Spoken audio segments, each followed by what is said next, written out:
Mis amados hermanos, buenos días, bienvenidos. Damos gracias a Dios este nuevo día que nos permite continuar y permanecer en esa gracia que nos alcanzó y que sigue estando sobre nuestras vidas y sobre nuestros corazones. El día de ayer ya pasó, así es que este nuevo día nos levantamos con ánimo renovado, con gozo y entusiasmo para proclamar la victoria de Cristo. Ya el día de ayer trajo su propio afán, trajo su propio problema. Hoy enfrentaremos alguna nueva circunstancia, pero en la victoria de Cristo podemos y saldremos siempre adelante. En el mundo sin Cristo se dice que lo único que no tiene remedio es la muerte. Pero nosotros sabemos que aún la muerte descansa sometida en el poder de Dios.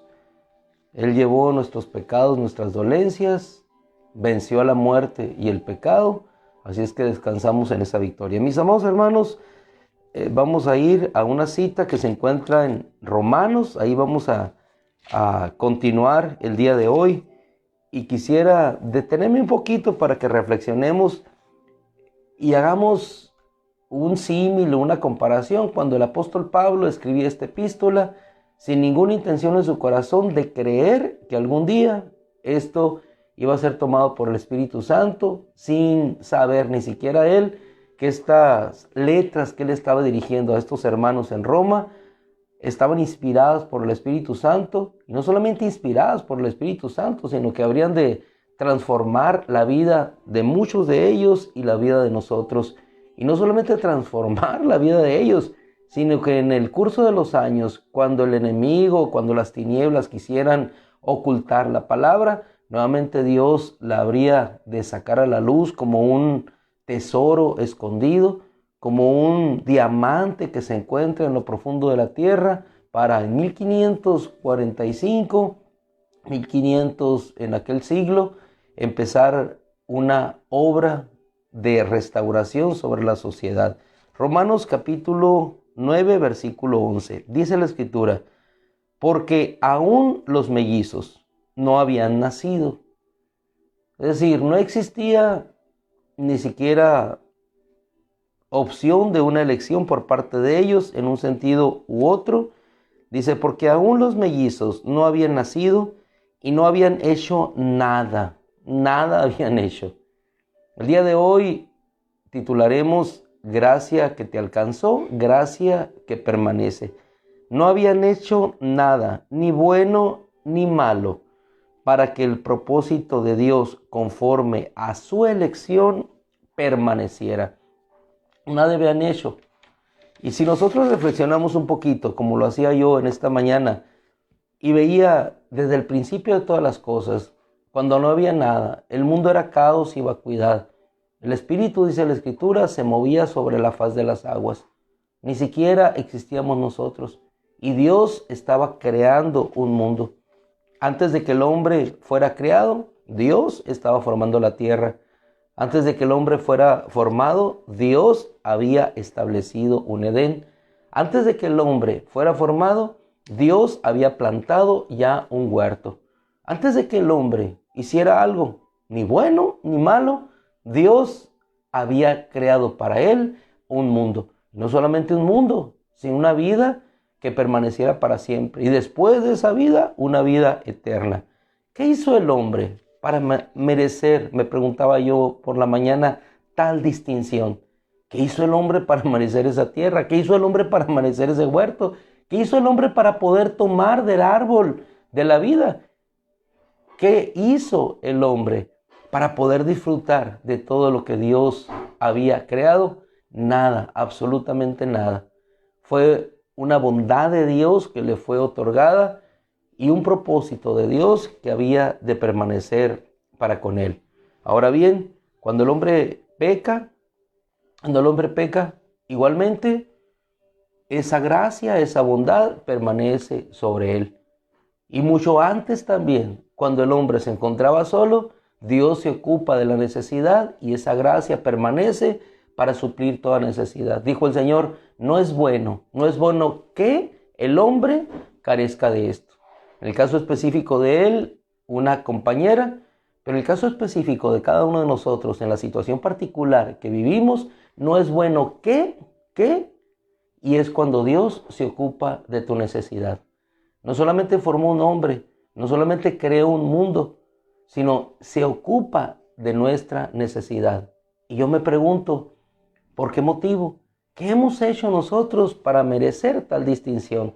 ¿Qué hizo el apóstol Pablo para ser alcanzado por esa gracia? ¿Qué hizo o qué hacía el apóstol Pablo sino solamente perseguir a la iglesia? Y él lo alcanzó. ¿Qué hacía él para merecer tal distinción de ser llamado apóstol de los gentiles? Ninguna, nada. Solamente esa bondad inmerecida le alcanzó. Y eso es lo que precisamente es la gracia. Es una bondad inmerecida que te alcanza. Es una bondad inmerecida que sobrecoge tu vida. Es una bondad inmerecida que te levanta cuando estás caído. Es una bondad inmerecida que te limpia cuando caes en pecado. Es una bondad inmerecida que te perdona cuando ofendes. Es una bondad inmerecida cuando te restaura, cuando te sana, cuando sabes que eso mismo que sobrevino a tu vida es consecuencia de tus propias acciones. Esa bondad inmerecida es la que recibió Adán cuando, extendiendo su mano hacia el árbol del conocimiento del bien y del mal, bien podría haber sido destruido. Sin embargo, esa bondad llamada gracia, llamada misericordia, le alcanzó y le hizo ciertamente sufrir una penalidad, pero seguir en ese propósito de Dios, siendo escuchado por Dios, así como lo fue su esposa cuando dijo: he adquirido varón con ayuda del Señor. El Señor siempre será nuestra ayuda y nuestro socorro. Volvemos a la cita que hoy nos ocupa y en un texto que tiene una palabra que hoy resalta sobre nuestras vidas. El día de ayer veíamos en Romanos capítulo 11 cómo los escogidos alcanzaron esa bondad. Y hoy esa bondad que nos alcanzó nos hace permanecer. Dice la Escritura: no habían nacido, 9:11, no habían hecho nada, ni bueno ni malo, para que el propósito de Dios, conforme a su elección, permaneciera. Y aquí nos detenemos en esta palabra, permaneciera. La gracia que nos alcanzó es una gracia que sigue permaneciendo sobre nosotros. Y aquí hay una reflexión importante. Nos alcanza. La gracia que nos alcanza no es porque hagamos lo bueno o lo malo. Es una gracia que se manifiesta de parte de Dios a nuestra vida para que su propósito sea establecido. No por obras, sino por aquel que llama. Y aquí es cuando encontramos cómo el apóstol Pablo se apoya en la Escritura y a partir del apoyo que hace en la Escritura, él concibe y hace un concepto propio y lo interioriza para vivir con él. Y a eso nos queremos remitir, que la palabra no solamente es que se cite o se lea, sino que la palabra crea un concepto propio en nuestra vida para que con ese concepto derivado de la palabra, tú y yo podamos permanecer y seguir. El apóstol Pablo se apoya en la Escritura. Se le dijo a ella, a la madre: el mayor servirá al menor, tal como está escrito: a Jacob amé, pero a Esaú aborrecí. ¿Qué diremos entonces? ¿Que hay injusticia en Dios? De ningún modo. Y nuevamente vuelve a apoyarse en la Escritura.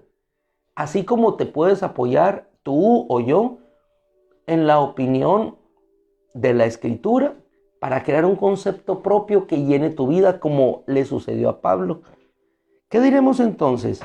Porque él dice a Moisés, está tomando la referencia de lo que Dios habló a la madre, de lo que Dios habló a Moisés. Él dijo a ella: el mayor servirá al menor. Él dijo a Moisés: tendré misericordia del que yo tenga misericordia, y tendré compasión del que yo tenga compasión. Y en el versículo 16, es a lo que me quiero remitir, es cuando la escritura se vuelve vida para él, así como la escritura tiene que volverse vida para cada uno de nosotros. La escritura dice, sí, pero la escritura tiene que transformarse en una palabra que interiorizada en mi ser por el Espíritu Santo pueda hacerme declarar lo mismo que Pablo dice en el versículo 16. Así que no depende, aunque es una bastardilla en la Biblia de las Américas, o sea, no es o no depende del que quiere ni del que corre, sino del que Dios tiene misericordia.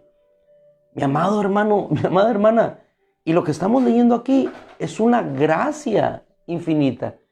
No depende haber alcanzado a la roca eterna de ti. No dependió de tus obras, no dependió de tu esfuerzo. Ahora, quiero hacer una puntualización aquí. El alcanzar esa gracia no depende de nosotros. Esa gracia nos alcanza a nosotros. Pero ya es una vez alcanzado nosotros por esa gracia, en agradecimiento, nosotros vamos a permanecer. Y es muchas veces la confusión que se genera. Nosotros podemos alcanzar esa gracia por nuestras obras, no la podemos, porque es la gracia la que nos alcanza. El apóstol Pablo perseguía a la gracia y la gracia fue alcanzada, le alcanzó a él. Él perseguía a nuestros hermanos de aquel entonces, en la primera época del cristianismo, después de la manifestación del Espíritu Santo gloriosa en el Pentecostés, para encarcelarlos. Pero resulta que la gracia de Dios lo alcanzó a él, no solamente para liberarlo de sus pecados y de sus cadenas, sino el mismo que perseguía para encarcelar, ahora encarcelado él, las puertas se abrían para liberar a otros. Y esa es la gracia. La gracia que permanece es para liberar. Cuando la gracia se manifiesta en nuestras vidas, es para darnos libertad, para hacernos entender que el propósito de libertad que Dios trajo para nuestra vida va a permanecer. Él nos vino a libertar del pecado y nos vino a libertar del pecado para siempre, para tener acceso a la eternidad, para llegar con Él en santidad y en justicia. El propósito de la gracia fundamental es alcanzar para dar libertad y permanecer en esa libertad, en ese propósito de Dios. Y el primer alcance de la gracia es libertarnos del poder del pecado. Porque al libertarte del poder del pecado, te da el poder para acceder a la vida eterna y poder entrar al santuario de Dios en plena libertad. Hermano, ¿por qué razón? ¿Por nuestras obras? Absolutamente no. Por el propósito de Dios, y dice la Escritura, para manifestar Él su poder. Así es que cuando el apóstol Pablo en el versículo 16 dice, no depende del que quiere y del que corre, es una maravillosa expresión de alabanza a Dios diciendo, tu gracia me alcanzó. No era por lo que yo hice, no era por mis obras, es esa gracia que me alcanzó. Por eso, nada podemos hacer para alcanzar esa gracia. Nada podemos hacer para alcanzar esa gracia. Pero lo único que podemos hacer es, en agradecimiento, permanecer en esa gracia. Eso sí es diferente. Son las obras que siguen a esa gracia, no las obras que alcanzan esa gracia. No depende del que quiere, no depende del que corre, sino depende de Dios que tiene misericordia. Esto lo interiorizó nuestro amado Pablo. Depende de Dios. Todo depende de la gracia de Dios. Y luego se afirma otra vez en la Escritura. Si te fijas en un análisis que hacemos del texto, él toma de referencia a la madre de los mellizos, luego se apoya en Moisés, Pero él no está ahora viviendo la vida de la madre de ellos o de Moisés, sino ahora él vive su propia experiencia, porque Dios le alcanzó a él. Versículo 17, se apoya nuevamente en la Escritura, en lo que Dios dijo. Porque la Escritura dice a Faraón, para esto mismo te he levantado, para demostrar mi poder en ti, para que mi nombre sea proclamado por toda la tierra. ¿Por qué nos alcanzó su gracia? A diferencia de Faraón, para manifestar su poder en nosotros. Imagínate lo que nuestros hermanos de la primera era, de la era cristiana, decían cuando Pablo fue alcanzado. ¿Quién podía cambiar a ese hombre? Celoso de la ley, perseguidor de la iglesia, blasfemo en cuanto al Cristo. ¿Quién podía hacer una obra de transformación sino solamente Dios a través de esa gracia que nos alcanza? Y la gracia alcanza al que tiene necesidad. La gracia alcanza al pecador. La gracia alcanza al que está abatido, al que tiene necesidad de médico, dijo nuestro Señor. Y lo hace para demostrar, y es lo más glorioso, para demostrar mi poder en ti y para que mi nombre sea proclamado en toda la tierra. Todo lo que hace Dios lo hace para su gloria. Nos muestra su gracia para mostrar a la vez su gloria y manifestar su poder, para que conociendo la bajeza de nuestra condición y al reconocer la bajeza de nuestra condición, podamos reconocer la grandeza de su gloria mostrada en esa gracia que nos alcanza. Ahora, si nos trasladamos al versículo 22, a mí me cautiva la palabra porque me hace ver lo inmerecido del don de Dios para mi vida y la grandeza de ese Dios. Versículo 22. ¿Y qué si Dios, aunque dispuesto a mostrar su ira y hacer notorio su poder, soportó con mucha paciencia a los vasos de ira preparados para destrucción? ¿Lo hizo con qué propósito? El versículo 23 nos pone en un lugar, hermano, en el cual tú y yo debemos no solamente gozarnos, sino glorificar a Dios. Lo hizo porque esperó con mucha misericordia y soportó. El Dios del universo soportó a esos vasos de ira preparados para destrucción. Dios podía destruir el mal sobre la tierra, pero lo hace ¿para qué? ¿O con qué propósito? Según lo podemos entender de la Escritura. Lo hizo para dar a conocer las riquezas de su gloria sobre los vasos de misericordia que de antemano Él preparó para gloria. De antemano. Esa gracia nos alcanzó aún antes de nacer. Esa gracia nos alcanzó aún antes de siquiera obrar alguna palabra, alguna acción en nuestra vida. Nos alcanzó antes, nos eligió antes.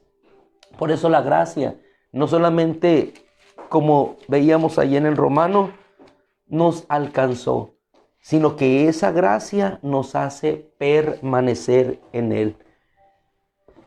Yo culmino, nos hace permanecer en que en la mañana que leía también otro de los salmos, decía la Escritura por medio de un salmista anónimo: voz de alabanza y de salvación, Salmo 118, hay en la morada de los justos.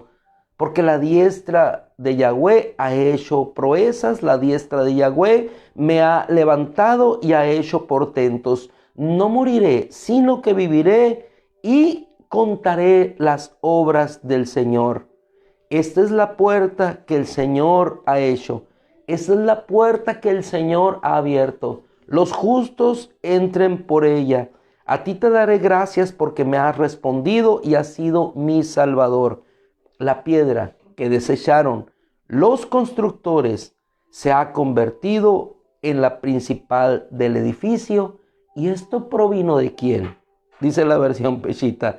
y esto provino de Yahweh, y es cosa maravillosa a nuestros ojos. Este es el día, como decía mi hermana Ono en la mañana, día bendecido por Dios para proclamar sus victorias. Este es el día que hizo Yahweh. Vengan, saltemos de júbilo y alegrémonos en él. Bendito el que viene en el nombre de Yahweh, el nombre de Yahweh bendecimos. Qué hermoso es saber, qué hermoso es conocer que esa gracia que te alcanzó sigue permaneciendo sobre tu vida. Bástate mi gracia, porque mi poder se perfecciona en la debilidad. Maravillosa su palabra, maravilloso su poder, maravillosa la obra que nos sigue a todos aquellos que hemos sido alcanzados por esa gracia y por esa bendición de Dios. Así es que olvídate de lo que estés viviendo. Vive en la gracia de Dios y en esa gracia el poder de Dios se manifestará para que tu vida sea fortalecida y bendecida siempre. Culminamos, le damos gracias a Dios como siempre lo hacemos con una oración rogando su bondad y su misericordia sobre nuestras vidas. Damos gracias a nuestro Dios. Padre, te damos gracias. Te damos gracias nuevamente, Señor, porque esa gracia que nos ha alcanzado no solamente es una gracia que nos alcanzó, sino que permanece hoy. Te pedimos, Señor, te pedimos en esa gracia. Te pedimos, Señor, que nos sigas llenando de tu fortaleza y de tu poder para mostrar tu gloria, Señor, para seguir mostrando que somos agraciados, Señor, sin merecerlo. Gracias, Padre, en el nombre de Jesús, para que esa gracia siga fortaleciendo a cada uno de nosotros en cada situación de vida, en cada dificultad que enfrentemos, para poder proclamar tu victoria en todo momento, para que las cárceles se abran, Señor, para que los guardianes se rindan a ti, Señor, para que los corazones se abran y para que nosotros podamos cada día conocer más tu gloria en esa gracia inmerecida, en ese favor, en esa bondad que nos alcanzó aún antes de nacer. En el nombre de Cristo Jesús, Señor, no solamente fuimos alcanzados, sino que permanecemos en ella. Gracias, Padre, en el nombre de Cristo. Amén. Amén. Mis amados hermanos, les dejamos aquí en la incomodidad metidos en otro espacio. Que el Señor les bendiga. Si Dios quiere, nos vemos hoy por la noche también. Tenemos un tiempo de palabra, un tiempo de oración. Así es que juntos sigamos adelante. Que el Señor les bendiga. Y una recomendación, no de nada de esas estrellas, ya hemos estado queriendo eliminarlo y no se puede. Lo único que podemos hacer es acciones de gracias a Dios. Para Dios todo, para el mundo avaro nada. A nuestra hermana Miriam, Señor les bendiga mucho. Es que me dice mi esposa, la hermana Miriam, en República Dominicana. Ya hemos comentado que está entre nosotros un hermano dominicano, un hermano hermoso que se vino a vivir para esta tierra, una bendición de Dios. Que el Señor bendiga esa nación, que tiene plasmada la Biblia en su bandera, ¿no?